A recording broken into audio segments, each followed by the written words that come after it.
Okay, welcome everyone to this the month of May's An Evening With, and it's my pleasure to welcome Richard Fay to our conversation this evening.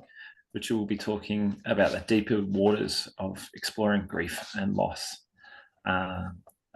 This recording is available for you. Make sure you check back and follow up anything that you've missed. But you've found that because you're here watching it. So without further ado, I'm going to hand over to Richard and he will begin with a poem for us. Thanks very much, Richard. Thanks, Paul. I will bring up I was going to change the view. I'm going to, so I'm not huge. Oh, I spotlighted you for everyone. Yeah, no, I'll do that. So I'll just pin you for this one. You can make me huge. It's all good. I'm going to bring up a presentation in a moment, which will have this poem that I'm going to open with. The poem is by David Whyte. It's called The Well of Grief, and it's used or has been used in many of the men's rites of passages over the years, so it's known to a lot of us. And it's not a long poem, but let me share it with you. Before I do, I'm just going to mention this presentation I've subtitled The Painful Journey of Interiorizing. But that is how I experience grief. The person you've loved or the time you've lived has left your life externally. So you have to enlarge or be enlarged on the inside to make a home within yourself for what is no longer outside you. This is always a painful process. I equate it to feeling like there's an excavator going on inside me, digging away to make me larger on the inside so it can hold whole universes. And eventually we will become so large on the inside that that's all we have left. And when that's all we have left, then we will be ushered into the arms of God, the universe, the cosmos, the great loving mystery that holds everything. Those who will not slip beneath the still surface of the well of grief, turning downward through its black water to the place we cannot breathe, will never know the source from which we drink, the secret water, cold and clear, nor find in the darkness glimmering the small round coins thrown away by those who wished for something else. This whole image, which of course many of us have seen, of coins at the bottom of a well, a wishing well. But this image is actually, it's at the very bottom of the well, has what we most need in life. There are a lot of unhelpful things that people say to those in grief. Well, at least they're in a better place now. They're not suffering anymore. You must be so relieved. And you had them in your life for so long. You should be grateful that they were there in your life. But hang on, they died 10 months ago, 4 years ago. Surely you're over this by now. Oh, I know exactly what you're going through. When I was 7, my dog died. Were they a Christian, which is just about the most inane thing anyone could possibly say, because if the answer's yes, it doesn't change your pain, and if the answer's no, are they implying they've gone to hell? I've heard that said too many times. Oh, you'll get through this. You've got my thoughts and prayers. It's like I'm the NRA.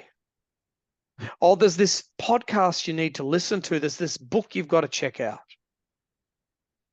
Of course, none of those things help at all. None of those things are appropriate. Grief is simply when anyone or anything dear leaves our lives.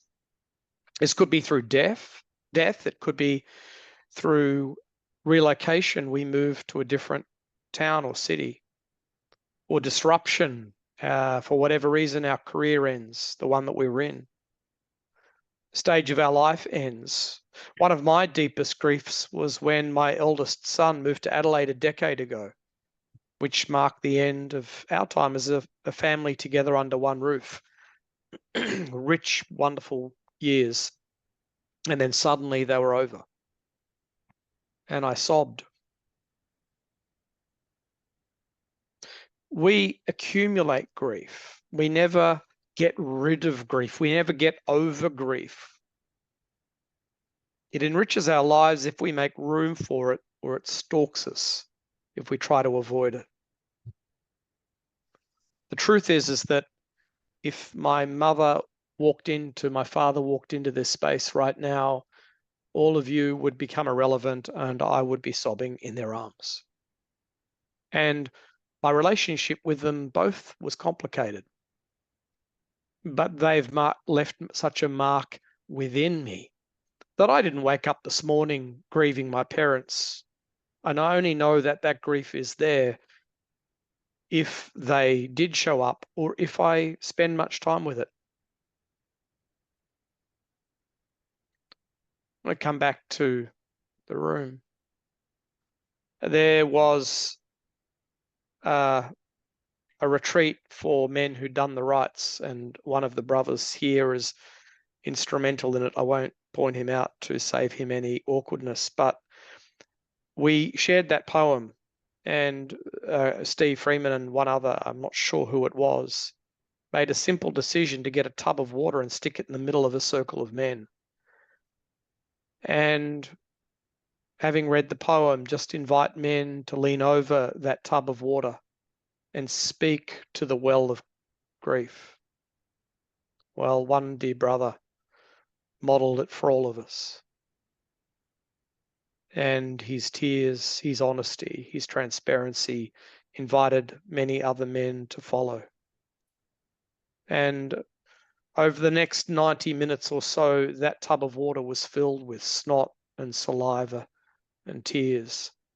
And you know, I don't think there would be more sacred water you could imagine.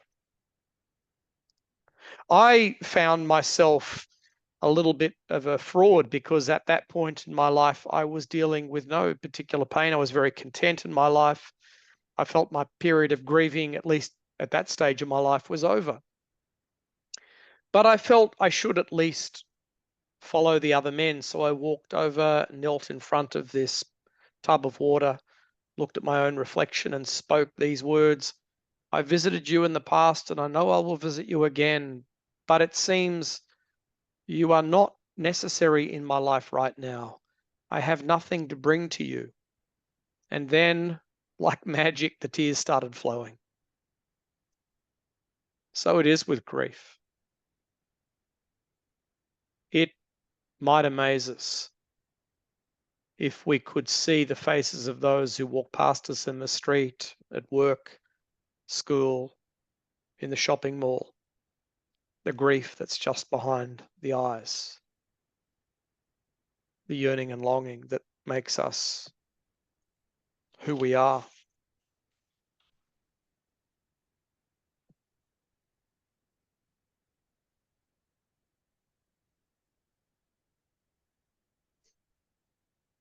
Hafiz said, don't surrender your loneliness so quickly. Let it cut you more deeply. Let it ferment and season you as few humans and even divine ingredients can.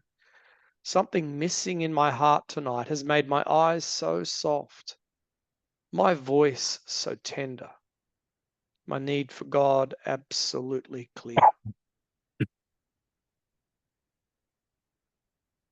There is a tenderizing that happens with grief that makes us so much more sensitive to others.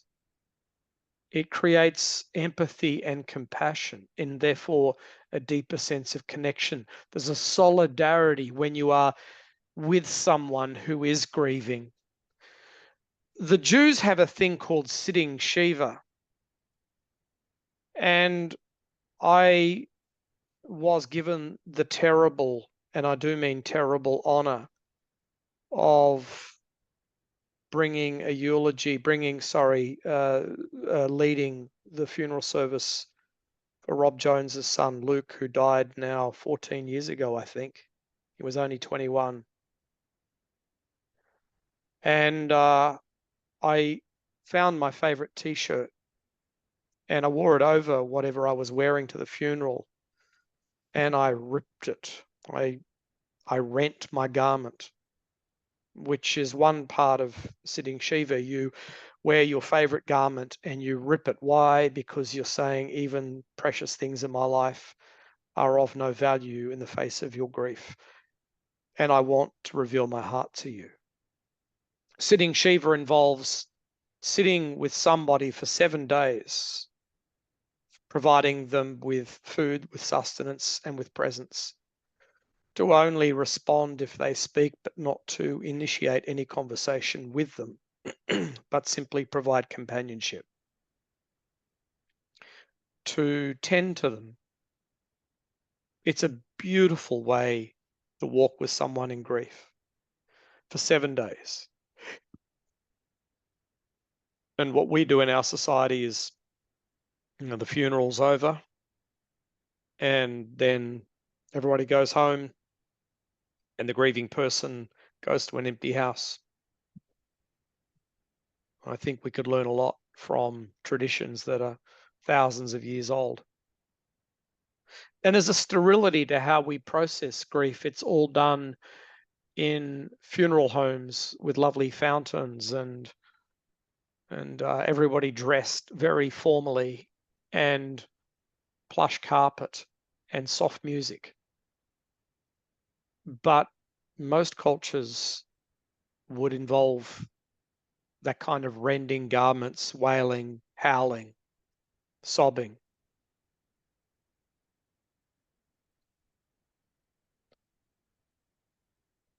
Grief has stages, and grief is not linear. So when I share these stages with you, it's not that I'm implying it's all one direction. It tends to start with denial, which is an expression of shock. It's difficult for me to accept it. It happened to me when I lost both of my parents, and something good, weeks, months, even a couple of years later, would happen. And I'd say, I've got to tell my mum, I've got to tell my dad about that. And then, of course, immediately the following response is one of despair. Oh my goodness, I can't, they're gone. Despair is such a painful place to inhabit that we can't stay there for very long. And often we'll find ourselves bargaining, as I did. If only I'd got my mother to have a scan. She died of bowel cancer. If only she'd had a scan a year or two earlier and they would have found it in time. And of course, anger, which in all honesty, it's rage, howling into the abyss of what has happened. The seeming injustice that something ends so suddenly or even slowly. There's one that's not there, which is a strange one, but it's true for people who've lost parents when they're elderly, and it's guilt. Guilt for feeling glad that they're no longer suffering because I'm no longer suffering watching them suffer. Guilt for the ways in which I may never have made full amends, resolved things. But all of these, as you notice, the arrows pointing to acceptance all go one way. Acceptance is this place where we allow it to be. We acknowledge it deep within us.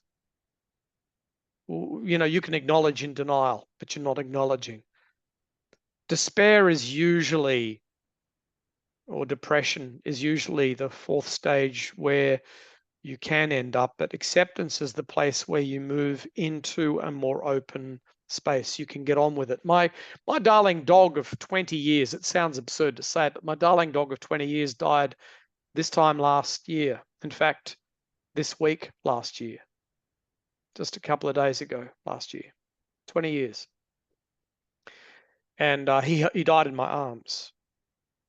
And I howled for 2 weeks. I was working, work as a counselor, and I'd be seeing clients, and the clients would leave the room, and I'd walk around this house, which only I'm in during the day, and his absence would become so palpable that I just start howling again. I'd go water the garden, or I'd go shopping.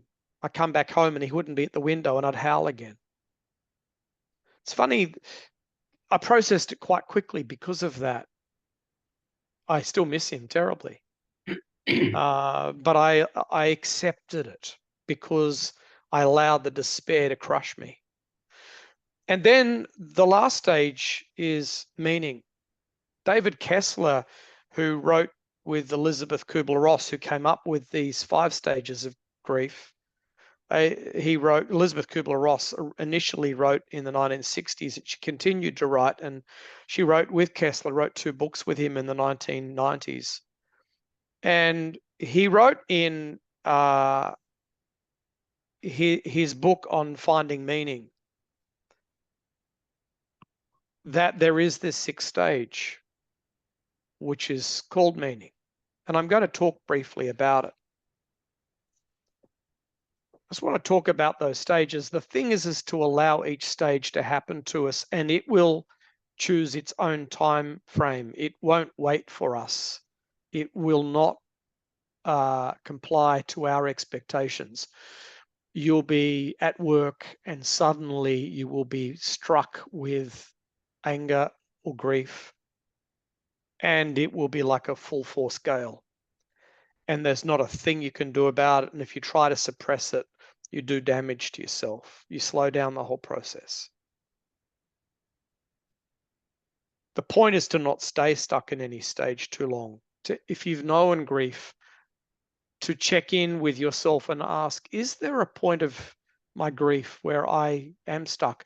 The ones that are so easy to get stuck in are the anger stage and the depression stage.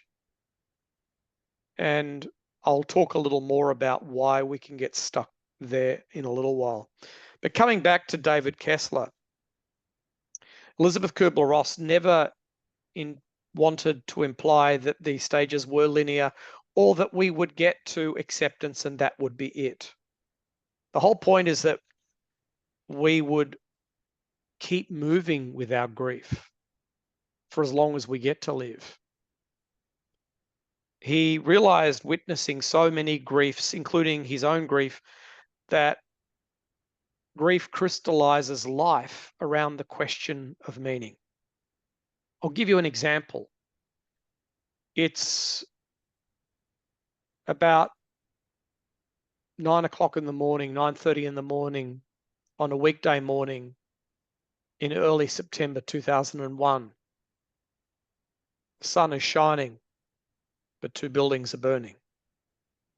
And in the highest floors of those buildings, there were many workers who knew that their lives were going to end. They didn't ring their stockbroker. They didn't get out a magazine to see what new car they'd buy. They didn't ask questions about things that didn't matter. Meaning suddenly crystallized around the only things that did. They rang the people they knew and loved. They said, I love you. I'm sorry. Forgive me. You matter. You are the most precious thing I have ever known. I am so grateful for you. You realize that the imminence of their death caused them to become fully aware of the meaning of their lives. And the meaning of their lives and the meaning of our lives is always, and I mean always, loving connection. Viktor Frankl wrote a book, Man's Search for Meaning, out of his time in Auschwitz. He's a psychiatrist who lived into the late 1990s, but he was imprisoned in Auschwitz as a young man and a psychiatrist. And he wrote this: suffering ceases to be suffering the moment it finds meaning. It's not so much that it's no longer suffering, it's just that it's now tolerable. He wrote later on, I did not know whether my life was alive and I had no means of finding out. But at that moment, it ceased to matter. There was no need for me to know. Nothing could touch the strength of my love, my thoughts, and the image of my beloved. Had I known then that my wife was dead as she was, I think that I would still have given myself to the contemplation of her image, and my conversation with her would have been just as vivid.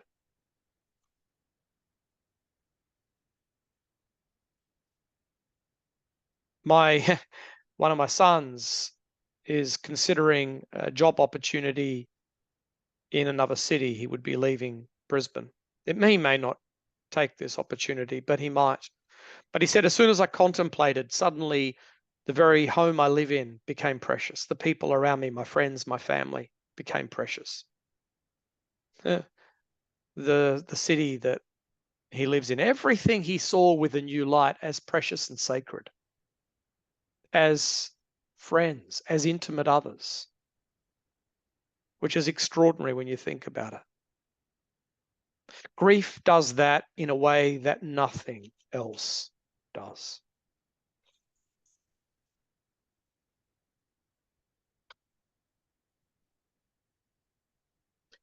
I have known of many people, often clients, but also friends.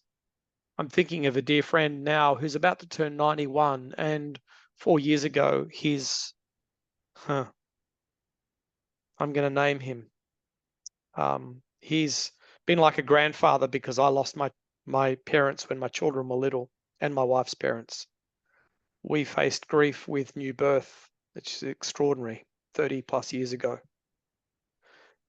Anyway, this man's name is Rolly, and he's become very tender in his old age. He's a beautiful man. He's 91, and he lost his wife of 63 years 4 years ago.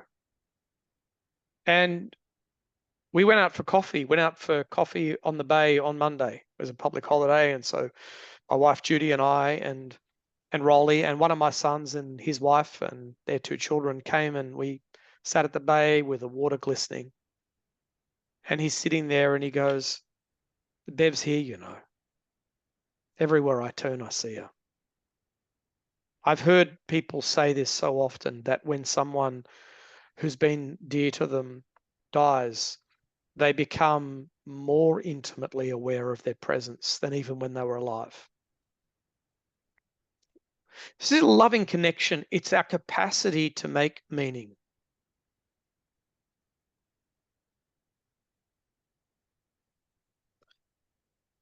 Because we can make meaning, we can process it. And I suppose that's why clean pain is so much easier to deal with than dirty pain. I will give a name. Clean pain is grief. Dirty pain is trauma. There's a very simple phrase. Clean pain is grief. Dirty pain is trauma. Dirty pain or trauma is where something was dislocated, violated, or someone died and there was no resolution. The meaning still has to be love, but it's for our younger selves who might still be stuck in that place many years ago, where we love them in that place, because the meaning is always love. And if we can do that, and often you'll need the help of someone, a therapist, to help you do that. In that way, we deepen our attachment to our younger selves and are fortified by the love we offer that younger self. It fortifies us as much as it fortifies them. And in that regard, we turn trauma into grief, and we process it, if that makes any sense. And like Frankl with his wife, our processing of grief or trauma, clean pain or dirty pain, requires our imagination. Viktor Frankl's having a conversation with his wife while he's in Auschwitz, starving and in bitterly horrible, bleak, devastating conditions. My friend Rolly is seeing his wife in the face of my grandson. Imagination. It's an ability to see. I might call it wisdom. That's what a wise elder looks like.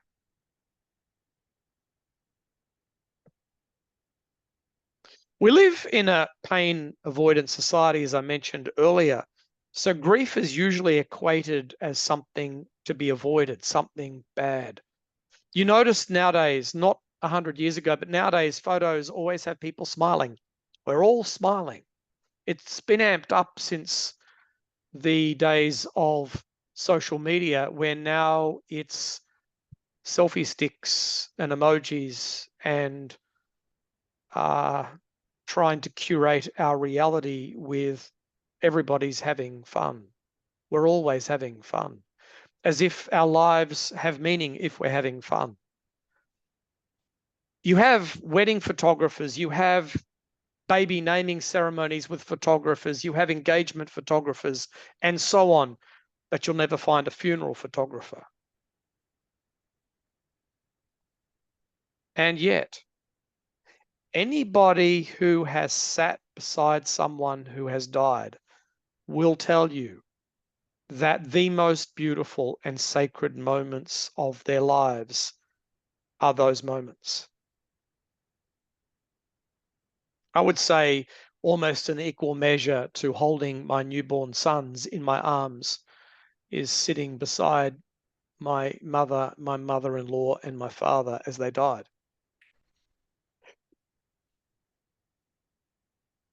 I don't know what part of me knows that when I look at their form within seconds of them dying,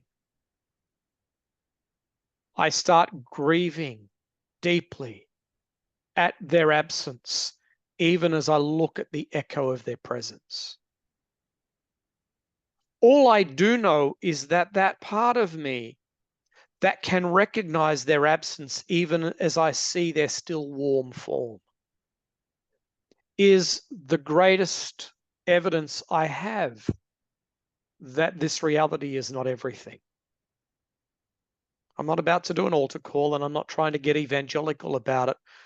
I'm simply patently aware that the point of death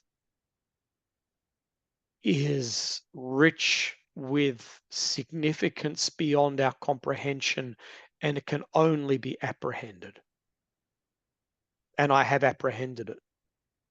And it's true for the other side too, because my wife, when she got to her mother's bedside just moments before she died, her mother looked at her. There were about 10 family members around her mother, and her mother looked at her with absolute elation and joy. She'd suffered 3 years of a battle with cancer. She'd been unconscious for 3 days.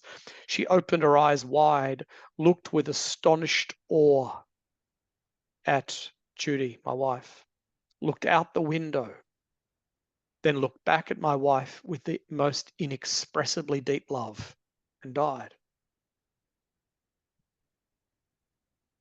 It's extraordinary.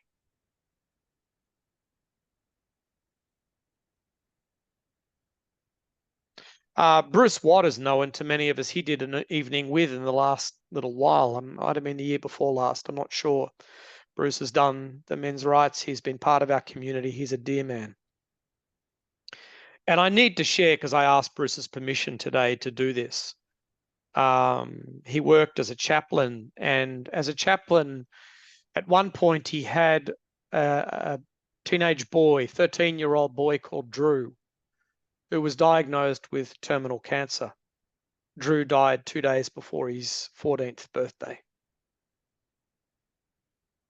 And Drew, when he'd been given the diagnosis that it was terminal, he was still going to school for a few more weeks. He wanted his life as normal as it could be.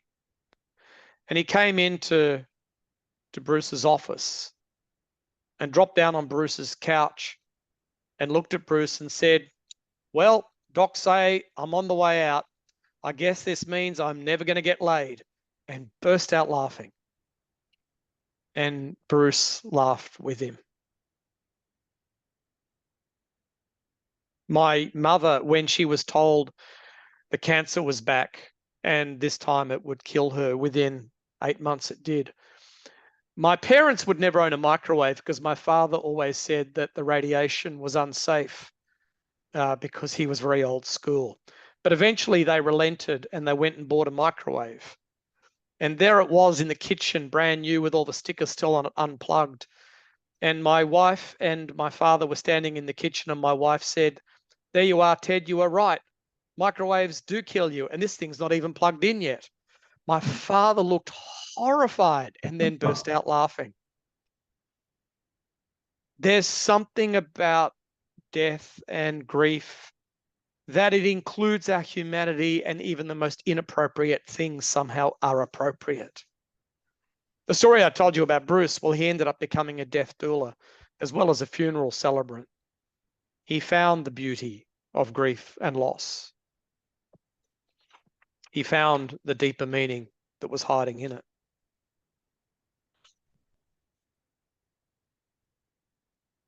Lois Tonkin has a model for grief, and it looks like this.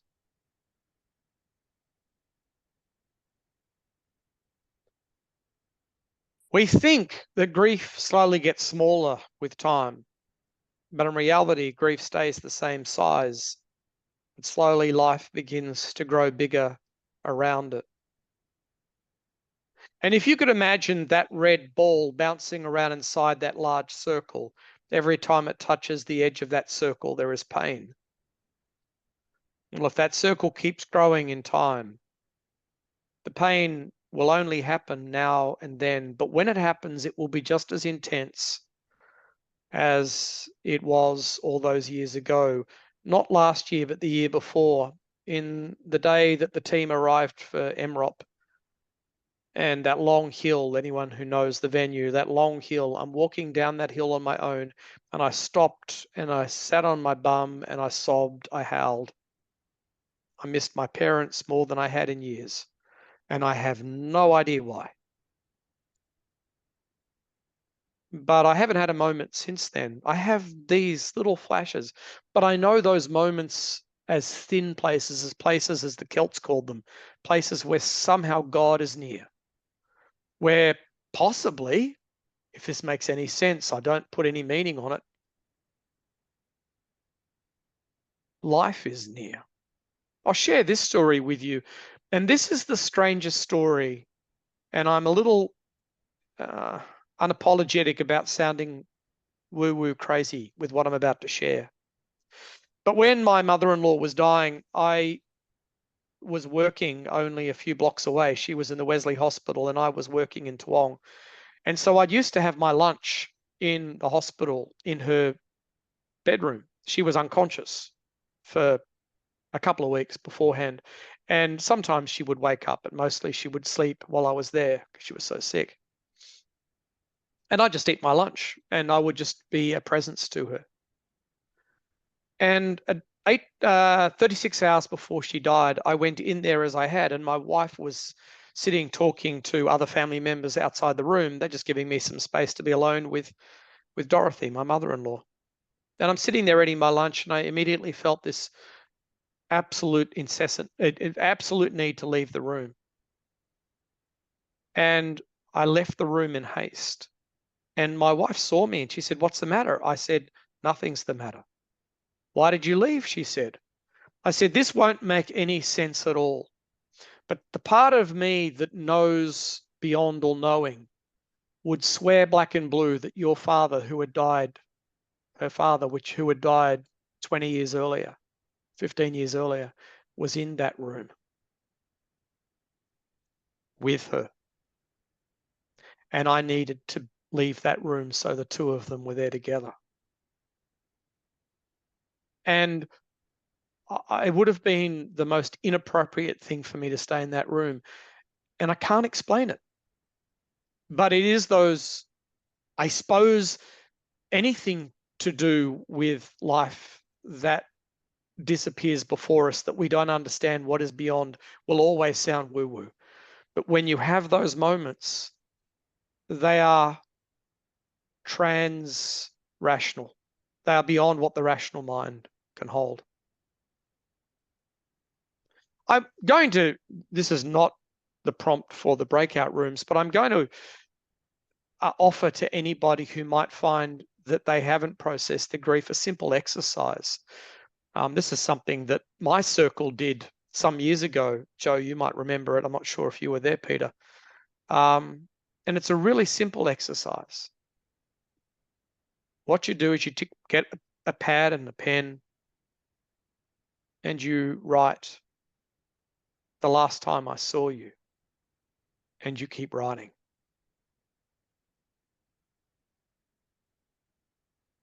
Out of that,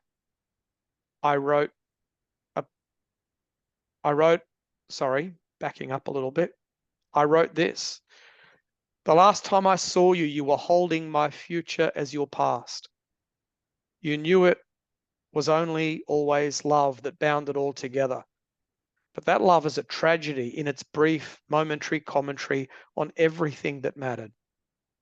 The homesick girl on a freezing platform, the longing wife in an empty bed, a hoping mother coding my possessions with my name, given by you, held by you, but no longer yours, dissolving in the hours ahead with every labored breath. The tide went out and never came back, so I sift through these empty shells that once hid my heart. The last time I saw you, I saw your form falling away, revealing the vast emptiness of eternity that wants to take me into her arms. I cannot go, not yet, but I must, I will, and to surrender everything you treasured." So an invitation, and I found that to be intensely rich. An invitation for you is to just journal the last time I saw you and see what flows from your pen. John O'Donohue, and I'm going to close with this, wrote at the end of his reflection on grief, "Gradually you will learn acquaintance with the invisible form of your departed. And when the work of grief is done, the wound of loss will heal, and you will have learned to wean your eyes from that gap in the air and be able to enter the hearth in your soul where your loved one has awaited your return all the time."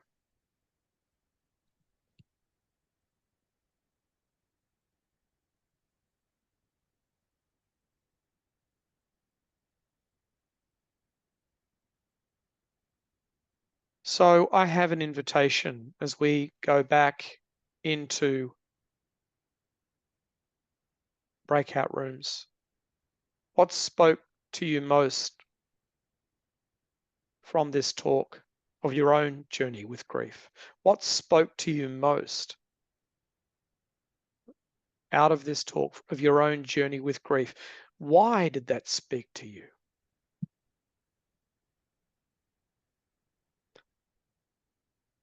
Paul, how long do we have?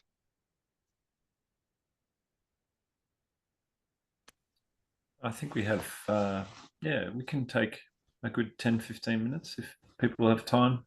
Okay. As long as that works with everyone. I'll put us into groups now. Great. And we'll consider that prompt. Thank you. Thanks, Richard.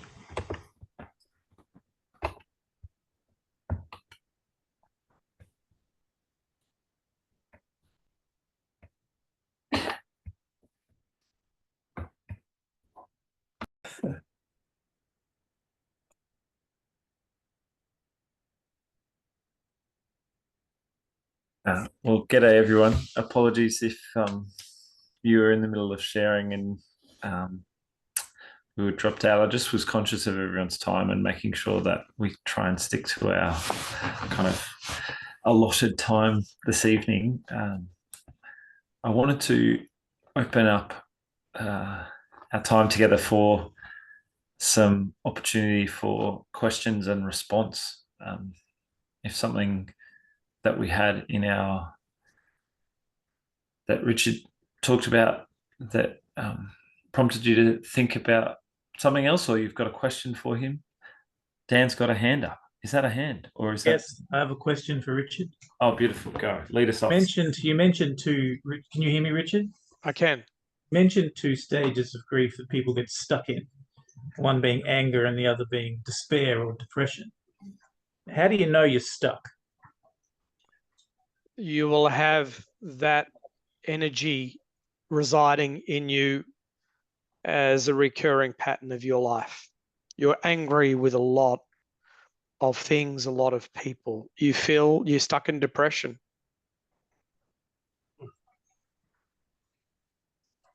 Anger is so often tears that aren't ready to be shed. And a lot of men get angry when they're sad. It's not true entirely of men, but it is true of men. And depression is anger turned inwards and unprocessed.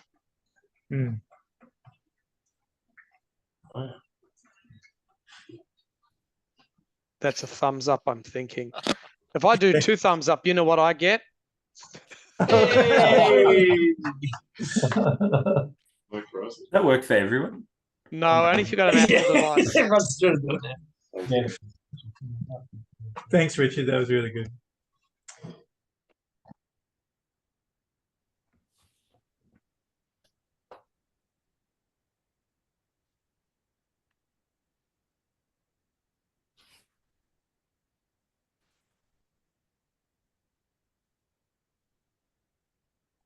While you're there, Richard, have you, in your experience, have you been able to identify when you see someone that is stuck in an unhealthy place in relation to their grief?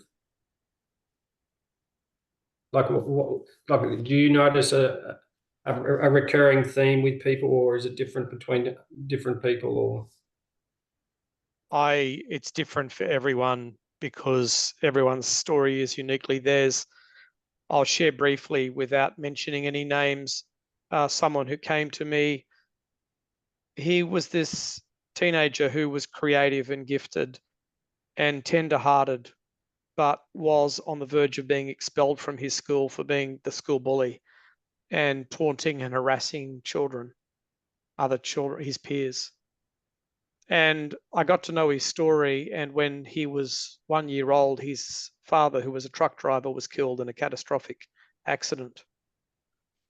And that plunged the whole family, mum and his sibling, into the grief, his older sibling into grief. And what he got was the inability to be able to express his own grief because he was too young to understand it. And he experienced, I need to tell you this, he experienced the bewilderment of being disoriented from seeing photos, hearing stories, watching filmed videos of his father, but never knowing his father, and only seeing the mayhem left behind by a grieving widow and a grieving sister. And I had him in my room, and I had an exercise. I'm going to take you through it. And he's walking along a beach. And there his father's walking towards him. And his father walked right up to him and put his hands on his shoulders and said, "I'm so proud of you. I'm so proud of the young man you're becoming. I am watching on, cheering you on. I speak honor on your life. I haven't got to be a first-hand presence physically, but trust me, I'm here all the time. You can speak to me at any time. Tell me what you need to know. You got the same curly hair as I do. You wonderful boy. I love you and I always will." And of course, it went on for a lot longer than that, but I had tears and snot and he had tears and snot. And at the end of this, which went on for about half an hour, he got out of his chair. I got out of my chair. He held me. I haven't seen him since. This is going back years and years ago, maybe 4 or 5 years ago. He held me and he said, I've never known my father, but tonight I met him and he loved me and I loved him. See, what I did is I opened up a space for him to experience in his imagination the love of his father. And I had the enormous privilege of being his father for the space of just a few minutes. And then I step away and let him go and live his life. And because his reputation in that school was ruined, he changed schools and he did fantastically.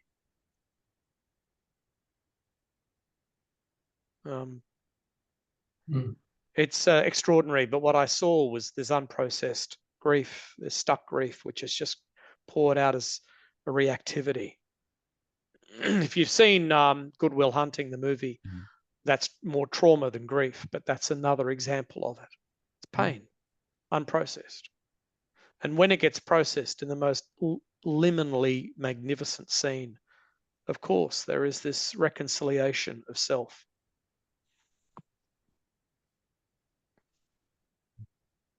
Does that help? Thank you.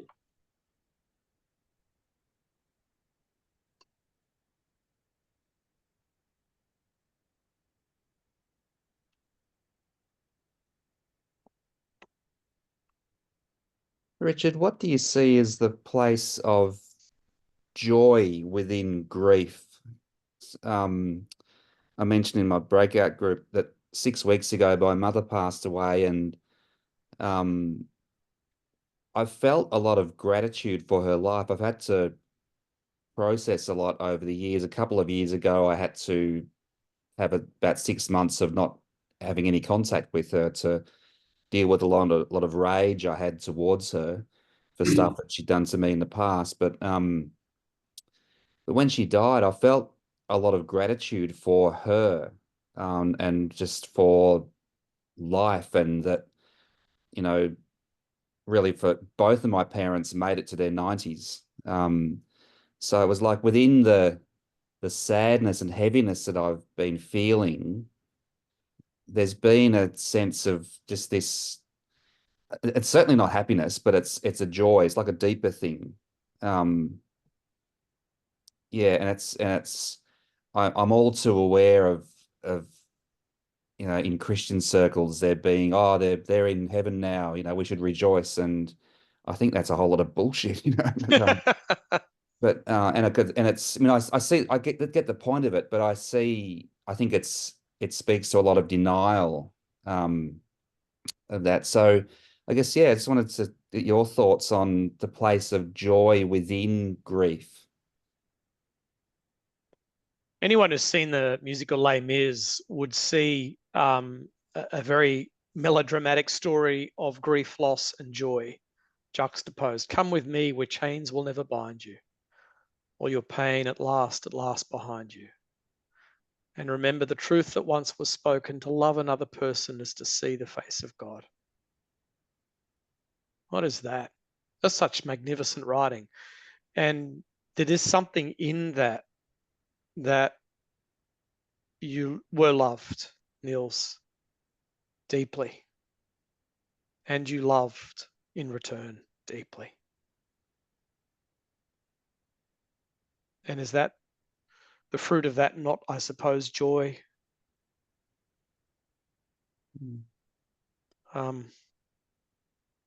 Who for the joy set before him?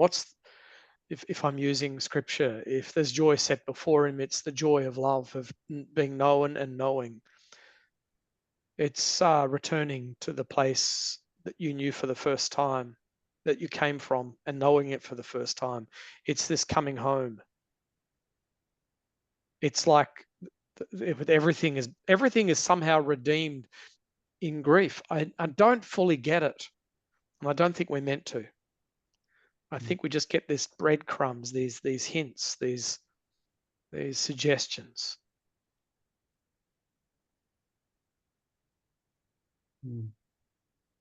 And if you've never seen Les Mis, next time it comes to wherever you live, go see it. I have, and I think it's profound. Yeah. Thanks.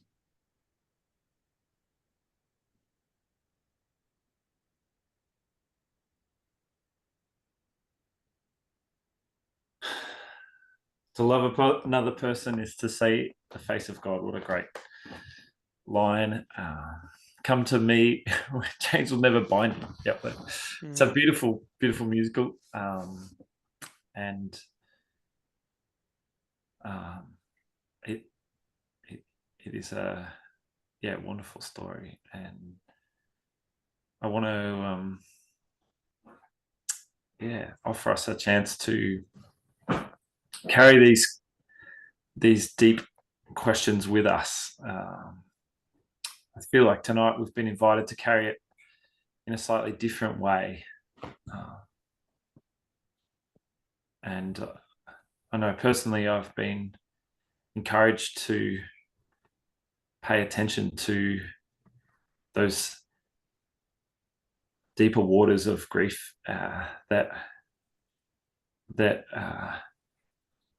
share stories of love and of longing, soul, and so I think there's lots for us to kind of take and process, and I encourage anyone to journal or find someone trusted to talk to. You're never alone in any of this stuff, and the Centre for Men and Families is about creating spaces for men to share their pain and hold it differently. And so I encourage you to find those spaces and reach out if you've got a need for that.